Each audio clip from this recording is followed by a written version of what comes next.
Sve najbolje ja vam želim sada iz Kruševca, iz Carskog grada.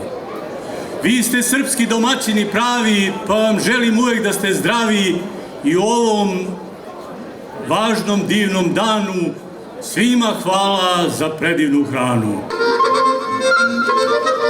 12. oktobra najbolja grla krava i junica, ali i koza i ovaca, bila su predstavljena na 22. regionalnoj izložbi koja se održala u sklopu 16. po redu sajma poljoprivrede u Kruševcu. Žiri je birao najbolju između 100 grla koza i ovaca i 30 krava i junica. Kao i godinama unazad, pehar za najbolju kravu otišao je u Veliki Šiljigovac, dok je stočar Strahinja Spasojević iz Velikih Kupaca sveukupan šampion u kozarstvu. Učesnici su zadovoljni odzivom stočara, ali i kvalitetom grla. Ove godine sam izveo sve, i šilježad, i koze, i jarca, i na sva tri sam osvojio po prvo mesto. Pa naše stado je negde oko 90 komada matično stado, plus šiljigice, plus jagnjad. Imamo negde trenutno oko 140 komada na farmi. Ovde izlažemo tri grupe, znači grupa ovnova, grupa ovaca i grupa jagnjadi. Znači sigurno će neka nagrada otići u vaše ruke. Ponadamo se. Velika je verovatnoća. Da. Kakva je konkurencija, kakve su ostale grla? Pa trenutno, dobro, ostale grla su ok, više rase Württemberg i Sjeničke, Ile de France, trenutno imamo samo mi ovde danas izlažemo. Bilo je prošlih izložbi Ile de France više, ne znam zašto se desilo, zašto ljudi nisu došli. Tog dana Kruševac je bio centar agrara na terenu Rasinskog okruga.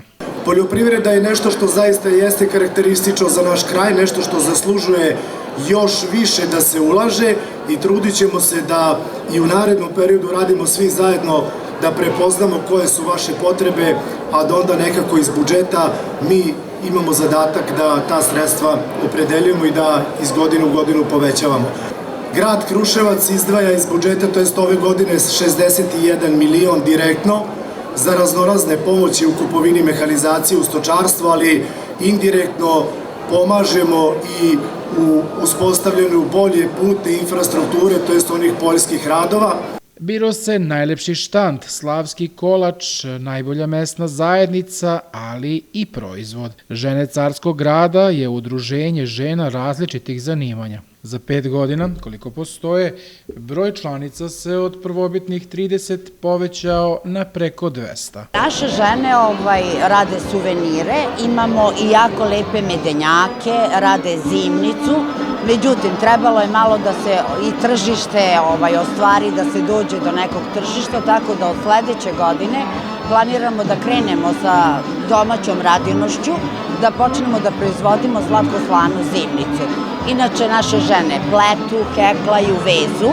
Od alkoholnih pića najviše je bilo proizvođača rakija, koji su ove godine pretrpeli velike posledice suše, gde je rod u pojedinim zasadima bio i prepolovljen. Našoj ekipi najviše je privukla pažnja rakija od bora, kao i to kako se ona proizvodi. Mi smo to čuli od starih baba i ovih ovako što prave te meleme, da je to mnogo korisno za bronhitis, za astmu, za pluća i to se pravi kada bor u proleće bude to negde tamo maj mesec pa kraj maja, budu vrhovi od bora kad krene 3 cm, od 3 do 5, ali najbolje 3 cm. Od tad najveći miris ima i na med i tad je taj najbolje dejstvo je za taj lek. To se naberu 40 vrhova i stavi se u flašu od litar i nalije se lozove rakije, ostoji 40 dana, bez šećera, bez ičega. Lokalna samouprava grada Kruševca prepoznaje potencijal poljoprivrede i iz budžeta iz godine u godinu izdvaja sve veća sredstva. Ovaj sajam okupio nekoliko većih proizvođača stočne hrane, mehanizacije, ali i zabeležen je do sada rekordan broj posetilaca. Devojano mlada, iz Srbije brale, iz Kruševca grada.